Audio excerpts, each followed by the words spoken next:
The Northmen say that in the beginning there was nothing but darkness. Bitter cold to the north, fiery hot to the south. They say the cold formed ice, which melted from the sparks from the south. The power of the darkness gave life to the dripping ice, and the first giant was born, and was named Ymir. The ice continued to drip, and the power of the void gave life to it, and it became a cow, whose milk fed the giant. That's right, a cow. But you weren't expecting that.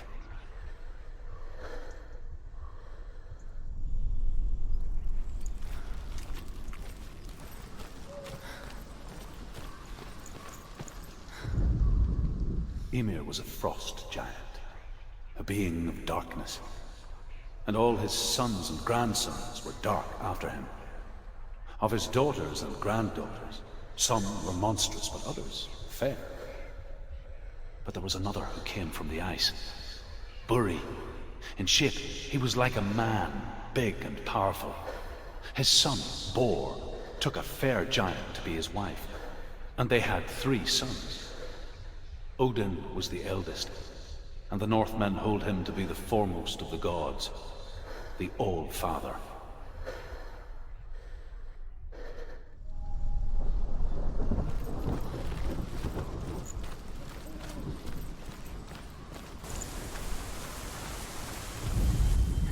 The Northmen say that Odin and his brothers killed Ymir, and that the world of men was formed from his corpse.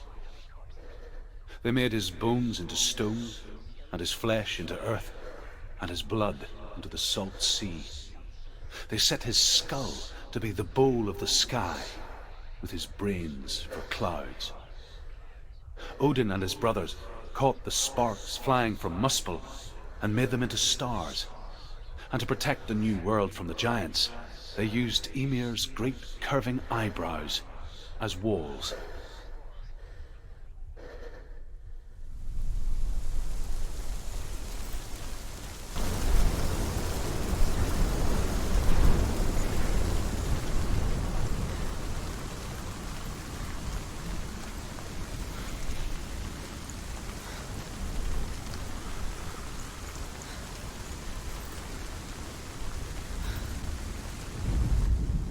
The Northmen say you must sacrifice in order to receive. They tell how the runes were revealed to Odin only in sacrifice. He hung himself from the world tree, and he stabbed himself with a spear, and he dedicated the sacrifice to himself.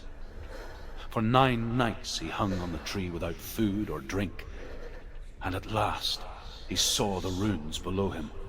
He gave a cry, and gathered them in his mind and learnt them. Then he fell from the tree.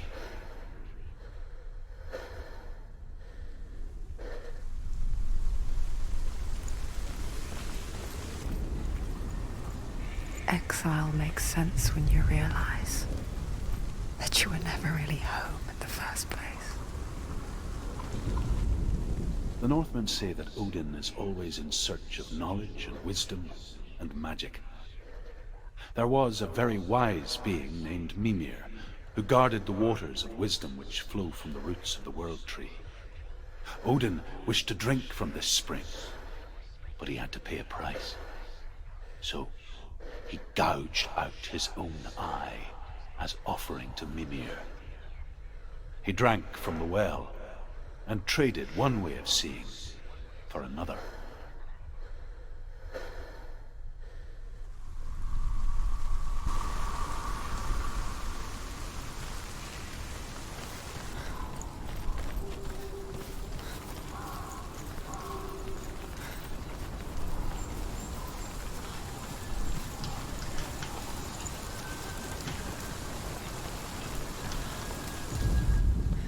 The Northmen say that Odin has 2 ravens.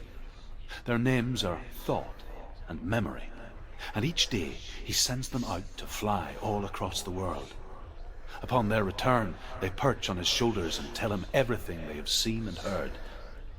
In this way, he learns of things far and wide, and for this reason, he is called the Raven God. Senua. Like Odin, you must seek wisdom through thought and memory if you are to succeed in your quest.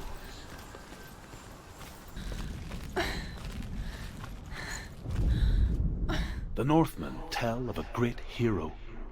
His name is Sigmund. His father's hall was built around a great tree, and one day, Odin comes and thrusts a sword into the tree, a gift to whomever can release it. Many try, but the sword only comes out at Sigmund's touch. His brother-in-law, King Siggeir, wants it, but Sigmund refuses him, so King Siggeir plots revenge. He invites Sigmund and his brothers to a feast, but when they arrive, they are met with an army, not a warm welcome. King Siggeir captures Sigmund and his brothers, steals his coveted sword, and readies them for execution.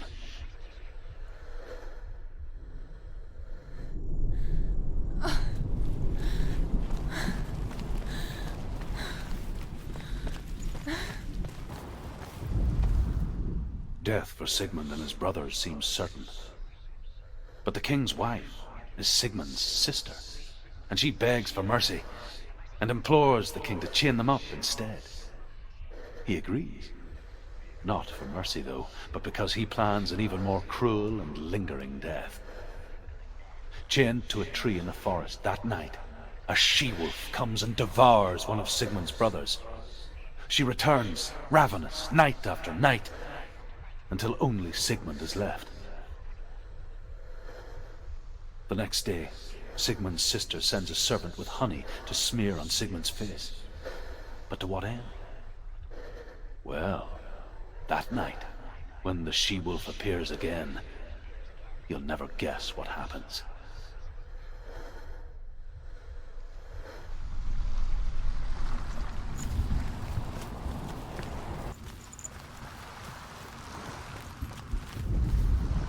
As the she-wolf licks the sweet honey from Sigmund's face, he bites the wolf's tongue. The she-wolf pulls away, but Sigmund holds on. The chains break, and he is free. After his escape, Sigmund lives like us, hidden in the forest. His enemy, King Siggeir, believing him dead, as his sister plots revenge. And for vengeance to succeed, even the great Sigmund needs help. So she sends her sons to him. But their blood is weak and corrupted, and they're put to death by Sigmund. So his sister hatches a new plan, one that is cold of heart and pure of blood.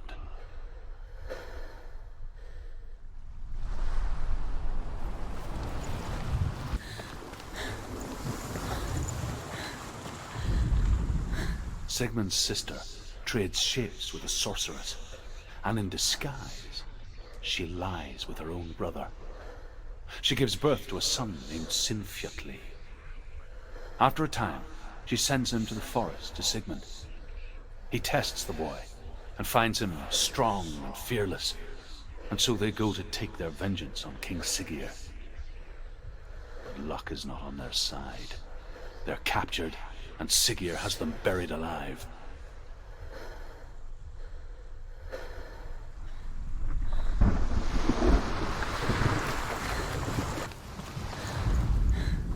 As Sigmund and Sinfjotli are being buried alive, Sigmund's sister throws an armful of straw into the grave mound. Hidden in the straw is Sigmund's sword, the gift of Odin. They cut their way out of the grave mound and set fire to Siggeir's hall. The king burns to death. Sigmund calls to his sister to come out so that she may live and be honored. She does come out, but only to tell him the truth. That she had slept with him, her brother, to beget a strong avenger. I am not fit to live, she says, and walks back into the fire. Strike vengeance from your heart, Senua, as there is always a heavy price to pay.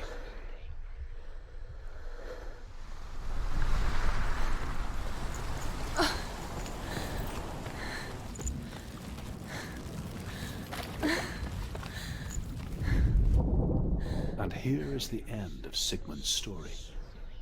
He was a fierce and great warrior who fought many battles. But one day, an old man came onto the battlefield. Although shadowed by a hood, Sigmund saw that he only had one eye. The man raised his spear, and Sigmund struck at it with his sword, but the sword shattered into pieces. Sigmund then knew that this was Odin, and thus that victory could not be his. He bowed his head and accepted his end. Dying, he tells his wife that she is with child, and that her son will one day make a great weapon out of the fragments of his sword. The sword named Gram.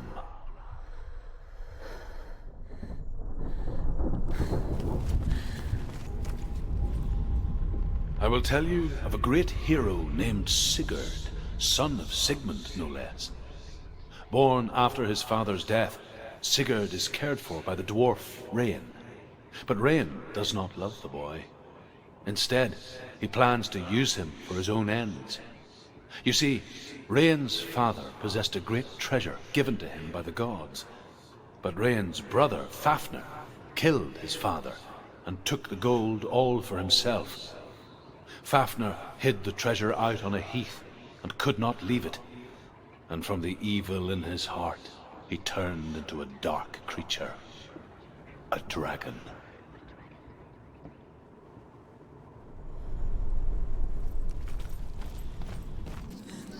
But what if they lied? What if the darkness took her and trapped her here?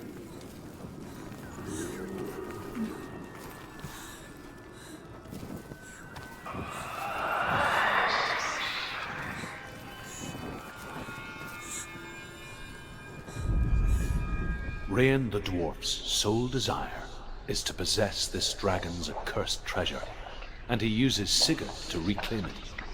He tells Sigurd the story of Fafnir's gold, and the good-hearted hero promises to slay the dragon if Rain would forge a strong sword for him.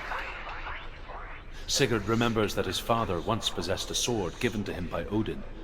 Odin broke the sword to bring about Sigmund's death, but Sigurd's mother still has the pieces. And so Rain reforges the famous sword. Sigurd uses the sword first to avenge his father, and then he and Rain go in search of Fafnir.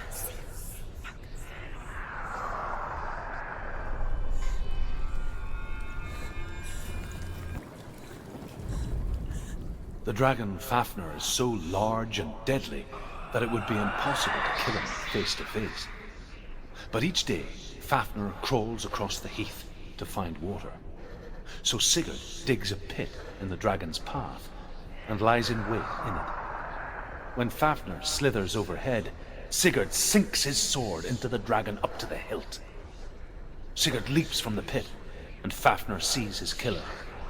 He warns Sigurd that the treasure will lead to his death, as it led to the death of all who owned it. Sigurd replies that death comes to all men, and every man would want to be wealthy until that day. And he takes the treasure.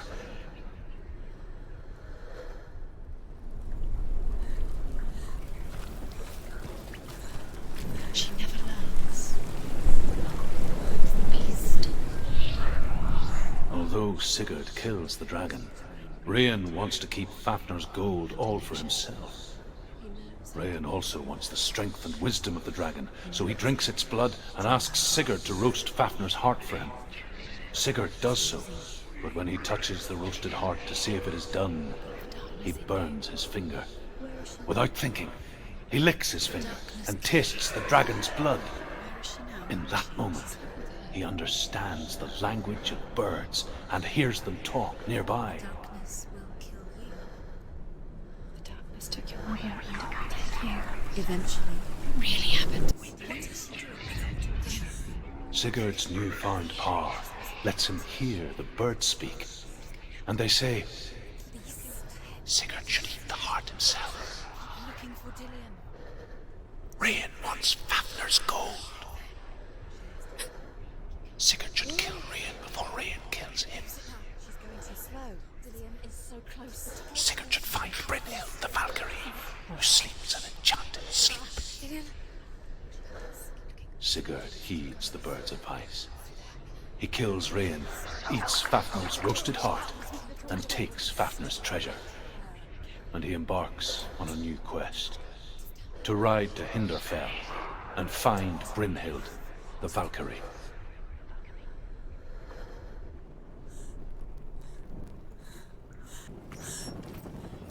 She's lost. Sigurd learns that Brynhild had once disobeyed Odin, and so he had her punished, stuck her with a sleep thorn, and put her body within a rampart of burning shields. Only a man who knew no fear would ever reach her.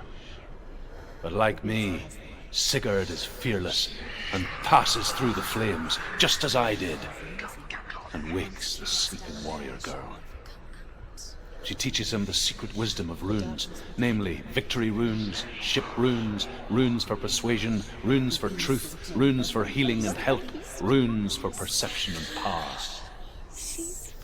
Like Sigurd, the greatest young warrior of the North, you must learn the secrets of the runes to fight amongst the gods in Hell.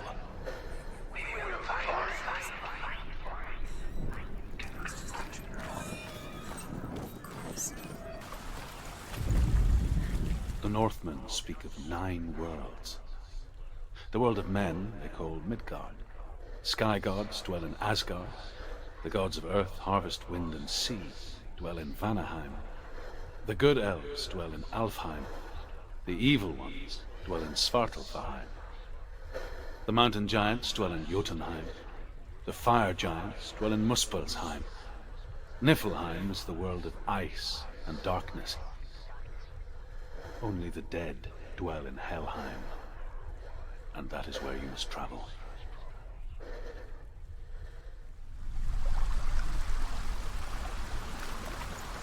You have to take a closer look to see. Why isn't she focusing? She needs to focus now. Do not forget my story, Senua, because your darkness comes from Hell, and your fate lies there.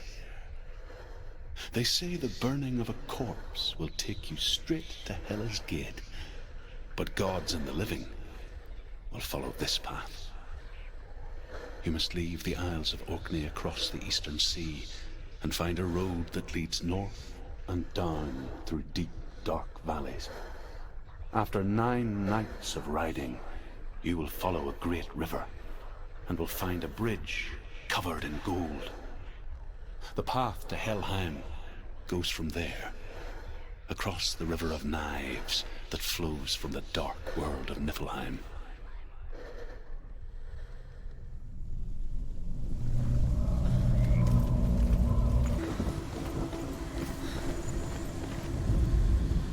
However you come to the gold-covered bridge that leads to Hell, you may find it guarded by a giantess.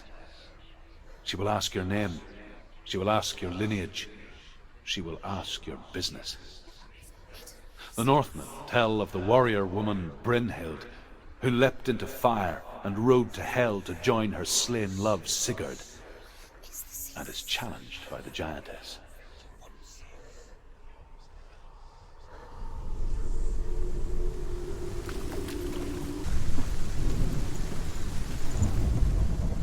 The world of the dead is ruled by the giantess, Hela, daughter of Loki.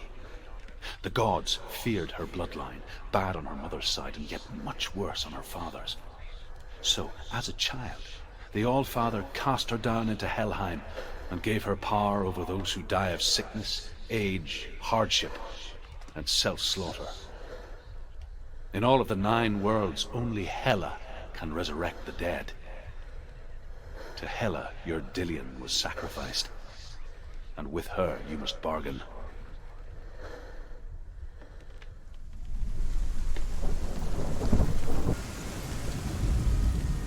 Hela possesses large dwelling places in Helheim.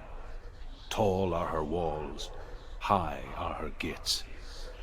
The name of her dish is hunger.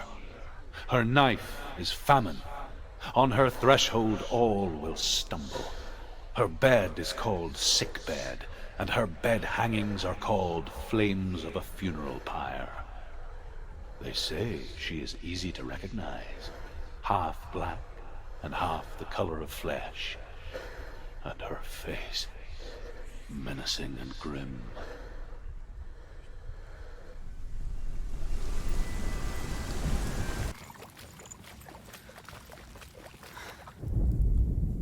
The Northmen speak of a death moon, a light shaped like a half moon that appears inside a house and goes around the walls. I once saw the death moon appear at a farm, and first the shepherd died, then a guest died, and then the farmhands, and then the farmer and 6 of his men drowned at sea. But that is not the end of it, because the dead return to haunt the living. If you see the death moon, then beware, because there will be death in that house.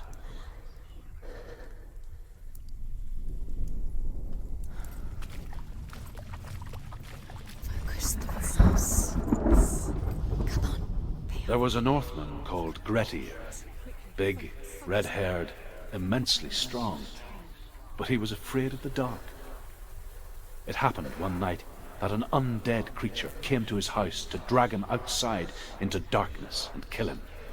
He resisted with every ounce of his strength. He clung to the doorframe, but it gave way, and they spilled out of the house, and the monster fell back, and the moon shone down on its ghastly face.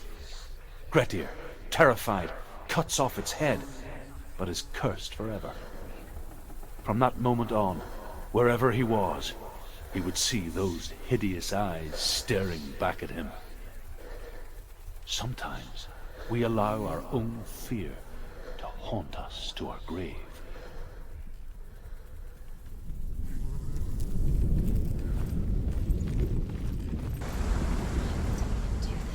Senua, you remind me of a story that the Northmen tell about a young woman warrior. Her name is Herver, the daughter of a berserker born after he was killed. She's a wild, willful child who teaches herself to fight with weapons. When she learns where her father is buried, her only desire is to reclaim the treasure buried with him, but above all, the sword, Tyrving.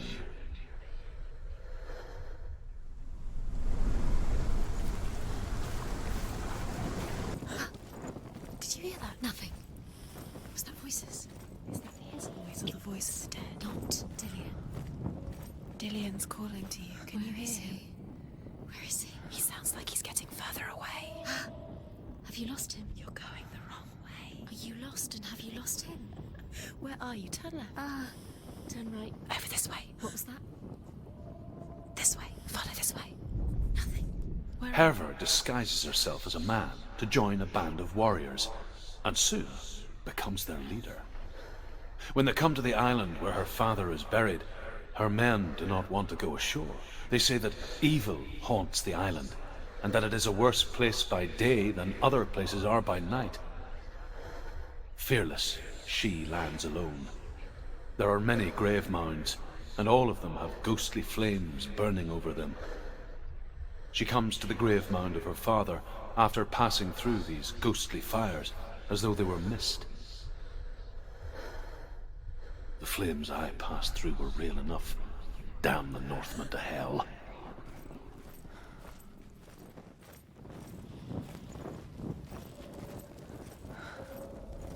I can hear him.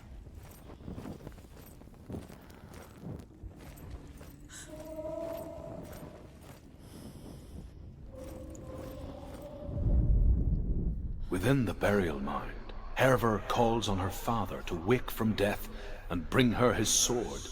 She says that it is not seemly for the dead in their grave mounds to bear valuable weapons. Her father answers with words of warning. You go to your doom. Baleful runes surround you. You have gone mad. You have lost your mind. Your thoughts are confused. It is dangerous to wake the dead. Like I said, she reminds me of you.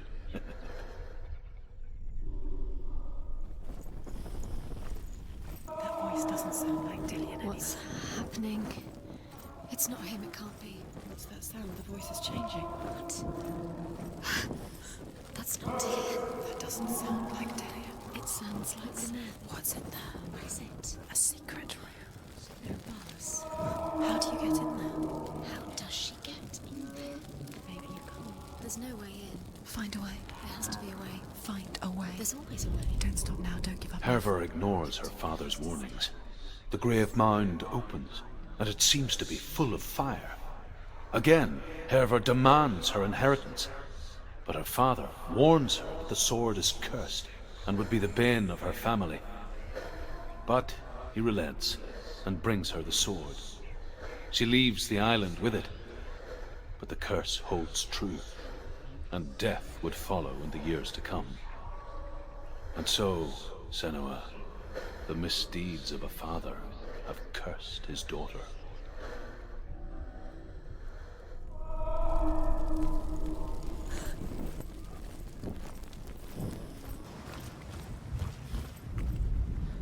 The Northmen tell this story about the death of Balder. It begins with dark dreams. Night after night, Balder dreams of his own death, and the gods fear for his life. So Balder's mother makes everything in the world, fire, water, iron, stone, earth, wood, beasts, birds, serpents, poison, sickness, swear an oath not to harm her son. One by one, they each make their vow. Neither weapons nor wood will injure him, Balder's mother boasts. Only Loki, father of Hela, the mistress of death, is not amused.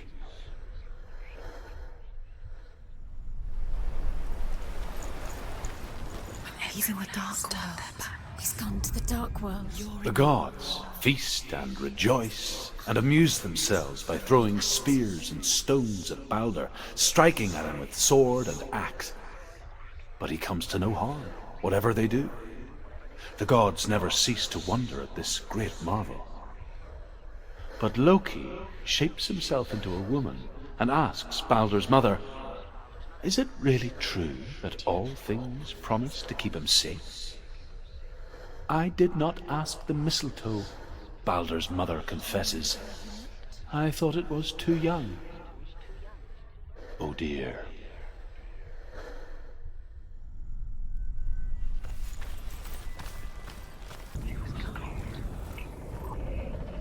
Loki makes a dart out of mistletoe and goes to the gods as they throw things at Balder. The blind god, Huth, was there. Loki asks him why he wasn't taking part. Huth says, "I cannot see where Balder stands, and even if I could see him, I have no weapon." Loki replies, "Here is a wand. I will tell you where he stands." And Huth throws the mistletoe at Balder. It pierces through him, and to everyone's horror, Balder is killed. And for this, Huth is slain.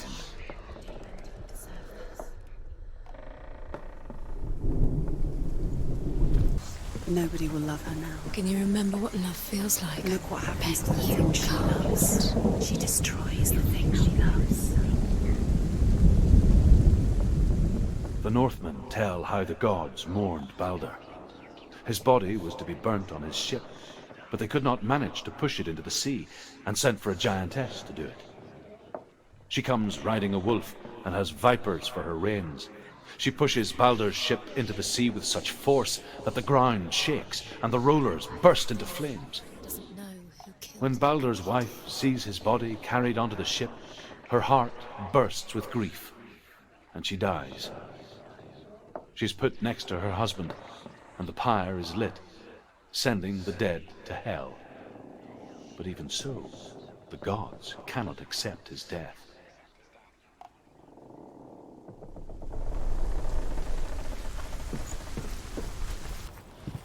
He saw that she was strong.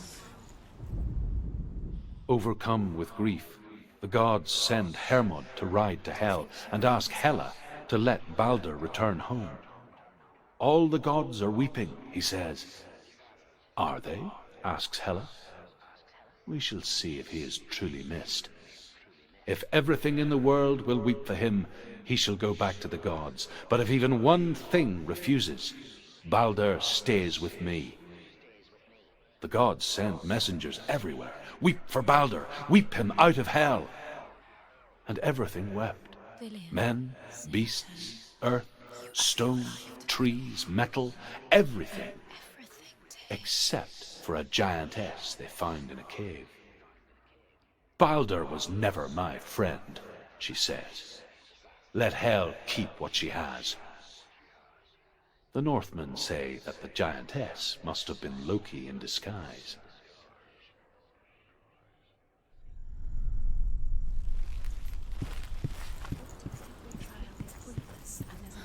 Why did you think you could make this? The Northmen tell how the gods punished Loki for Balder's death.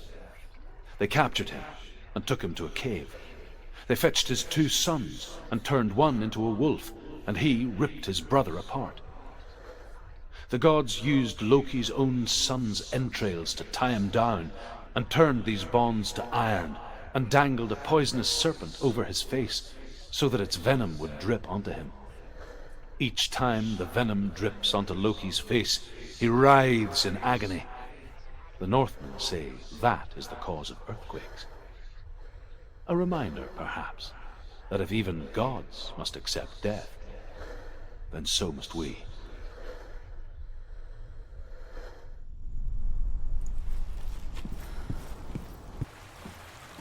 She took pity on him, for he was not long for this world.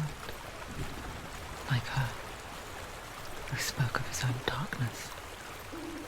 The Northmen. The Northmen tell this story. Before the earth was created, there was a world called Muspel. Because it was in the south, it was bright and hot, flaming, burning. Sparks that flew out from Muspel became the stars. Other sparks melted ice in the frozen world of Niflheim, creating the body of the first giant, Ymir. Muspel is one of the 9 worlds, and is now the land of the fire giants. And people from elsewhere cannot endure a journey there.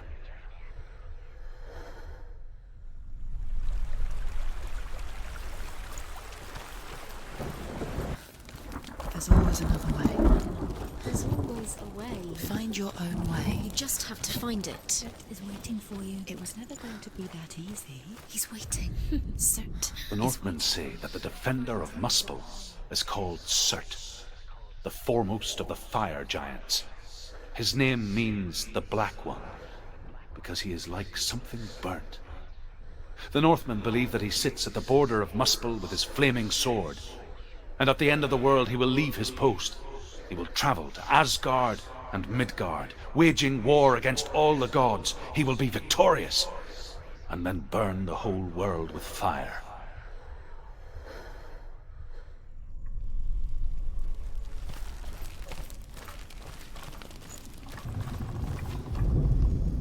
The Northmen believe that the world will be destroyed someday.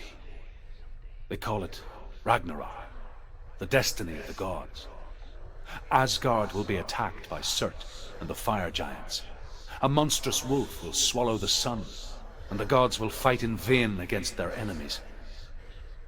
There is nothing they can do to prevent it, but Odin ever seeks knowledge and magic, hoping to find a way to postpone that dark day.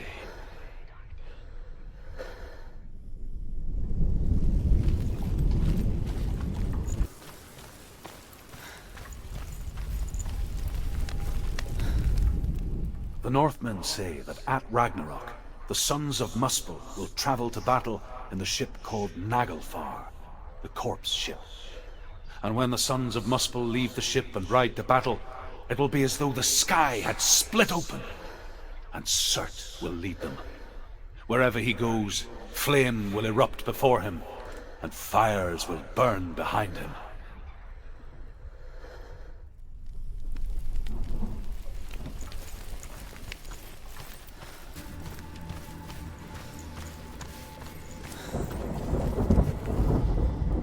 The Northmen say that what we see as a rainbow is the bridge that goes from the world of men to the world of the gods. For now, they say, the frost giants and the mountain giants cannot cross it.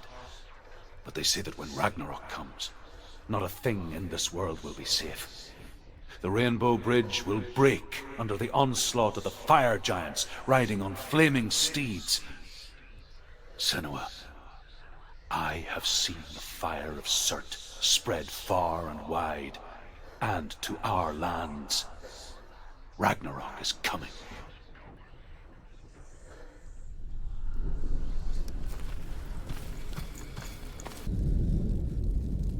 The Northmen say the world will come to an end.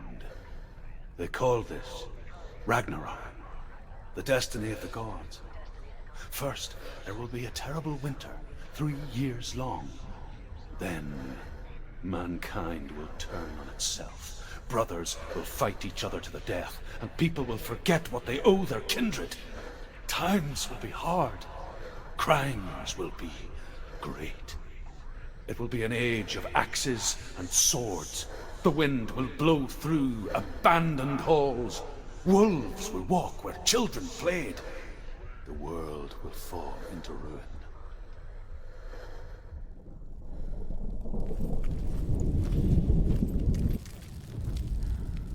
The Northmen say the gods will fight their last battle at Ragnarok. Their watchmen will blow the horn that can be heard through the whole world. And Odin will speak with the severed head of Mimir, which gives him good counsel.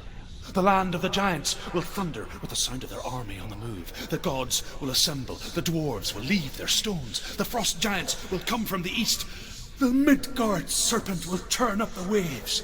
Eagles will scream and tear at the corpses with their yellow beaks. The ship of the dead will set sail.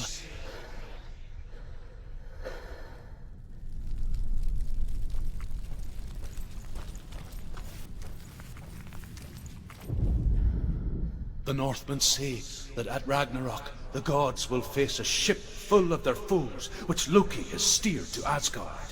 It carries the fire giants, the wolf that will eat the sun, and all kinds of dark creatures. Surt will join them with his sword of fire. The cliffs will crash. Trolls will walk the land. Men will tread the road to hell, and the heavens will split open.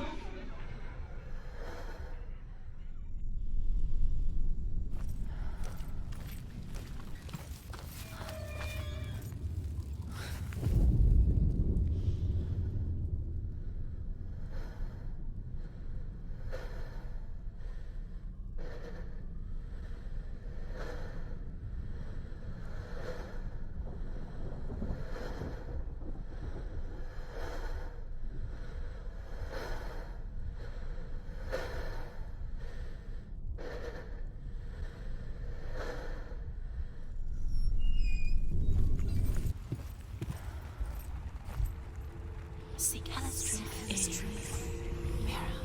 Gods betray us. Unmasked fail.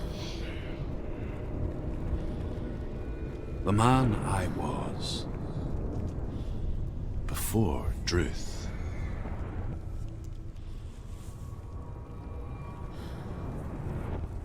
was a true coward, Senua. I was well-traveled. I spoke both their tongue and ours. So they took me as a slave. I thought I could help to broker peace.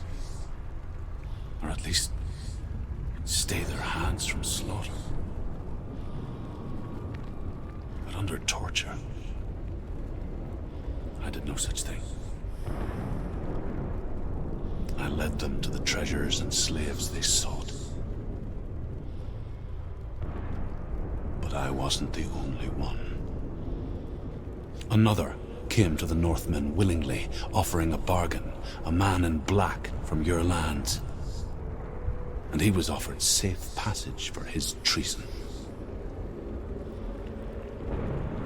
In the end, Senua, it isn't the gods that cause us so much suffering, but those closest to us.